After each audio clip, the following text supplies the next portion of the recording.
Now, Social Media Week is a worldwide event that takes place in 20 countries each year. 2014 seeing South Africa added to the list as events seeking to capture and share innovative ideas around social media taking place all over Johannesburg. Social Media Week is a global event, started 6 years ago in New York City, and since then has grown to 20 cities around the world. But it's a week-long series of events all focused on social media and digital technology and how it's impacting society, business, culture, communication, politics, pretty much every walk of life, right?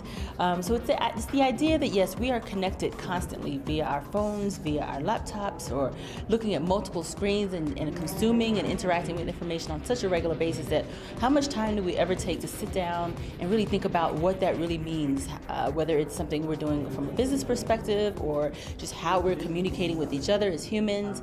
Social Media Week is that just total week of looking at how all of these things are happening and also kind of giving people a chance to come together, network, collaborate, hear from some amazing speakers, hear from some really great masterclass teachers as well, and really hopefully walk away with a new business idea, a new level of inspiration.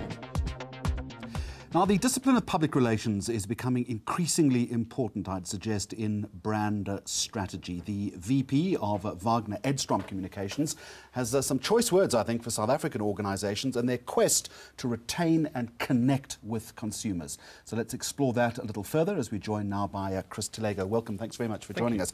In fact, you don't even like the word PR, do you? Well, I think as an industry, years gone by, we called ourselves PRs, but what we actually did was media relations.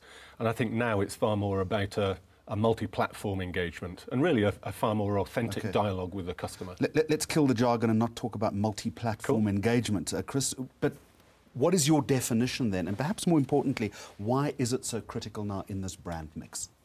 When you think about digital, when you think about all of the ways in which you and I connect with brands that we let into our life, the way in which you buy things now, that's changed fundamentally. Increasingly, you want to have a relationship with those brands, and those brands need to react in an agile way. They need to give you the information that you want at the time that you want it, in the place that you want it. I understand what you're saying, but do you think brands themselves are getting this, or are they more comfortable in defaulting to perhaps traditional ways of communication? You're seeing some companies that I think truly get it. And one of the big problems that companies have is the internal structures and not allowing them to integrate in the way in which they need to. The big difference is the way in which companies can integrate their internal teams and deliver an experience to a customer, regardless of how that customer moves through. Have you figured out the secret of integration yet? Well, a lot of it comes down to budget control. Yeah. It comes down to the way in which you move money around an organisation to allow internal teams to integrate fully. It's about planning centrally from the start. It's about creative processes beginning together.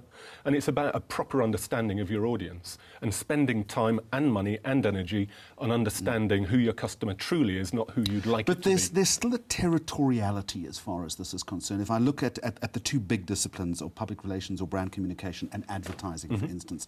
Advertising, certainly, they get it, they say it's important, but maybe they're paying a little bit of lip service to it because it's still about guarding their slice of the budget. One of the great things for us as ex-PR practitioners is that deep down in our DNA is an element of being about the dialogue, the conversation with an audience. Historically, that's been a journalist.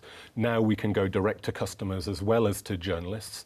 Advertising is still about shouting louder, and the business model is far more around the media buy rather than truly understanding the audience.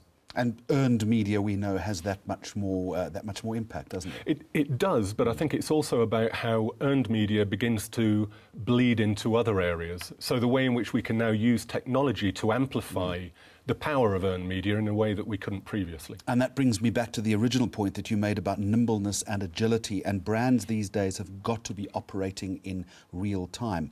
We all get that, but that's quite a scary prospect for a brand manager, isn't it? It's scary and it's difficult. I mean, there's no shortcut to that. The ability for a brand to engage quickly is also centres around the decentralisation of control. And I think, again, this is where brand managers need to take a relook at what their job is. Historically, brand managers were about control of the brand, control of the image. And now you talk about brands like Coca-Cola. 90% of Coca-Cola's content is not produced by Coca-Cola. Now, that implies a very different view of what brand control means and the way in which you engage with an audience. Chris Talago, appreciate the insight. Thank you very much for joining us today from Waggener Edstrom. Thank you. Now, finally this week on Mags on Media, let's tug the old heartstrings for you, shall we? And we're going to show you an ad from the global beer brand Budweiser.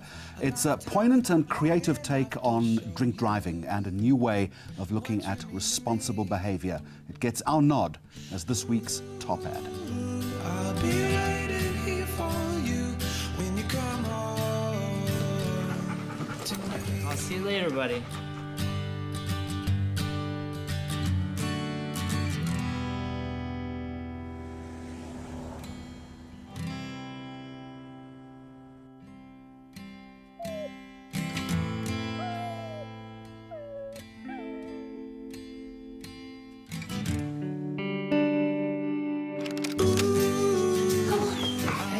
I'm sorry. I decided I shouldn't drive home last night. I stayed at Dave.